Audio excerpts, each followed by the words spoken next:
L-avvenimenti li jkunu qed iwasslu għaċ-ċelebrazzjoni ta' Belt Kapitali Ewropea jagħtu stampa differenti tal-Ewropa minn dik li normalment nisimgħu dwarha u naraw.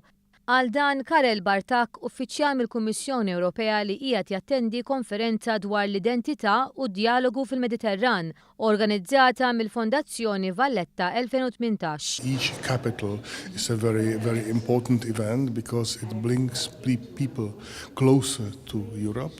It gives another vision of Europe, not the usually bureaucratic or technocratic vision of Europe, but it shows that Europe is there also for the people and for bringing through culture different peoples together.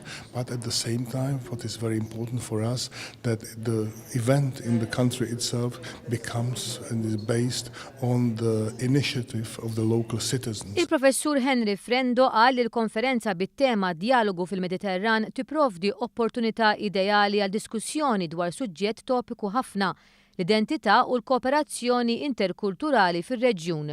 Fatturi u elementi illi jidentifikawa li inti tħoss li int Malti. Il-pajzaġġ, l-ikel, il-tradizzjoni, il-reliġjoni, ħafna forum ta' manifestazzjonijiet illi inti tħossok viċin tagħhom, illi huma intimi għalik, il-lingwa wkoll.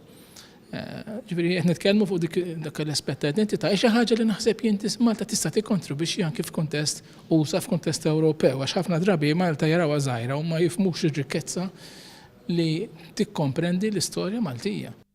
Fil-ftuħ tat-tieni jum tal-konferenza, il-Ministru għall-Ġustizzja, Kultura u Gvern Lokali Owen Bonnici qal li huwa kruċjali li l-artisti jkollhom l-opportunità u l-lok biex jesprimu l-arti tagħhom. Sostna li f'dan il-kuntest il-Gvern se jagħti fondi għal inizjattivi kulturali bilaterali għaliex jemmen fil-potenzjal tal-artisti lokali.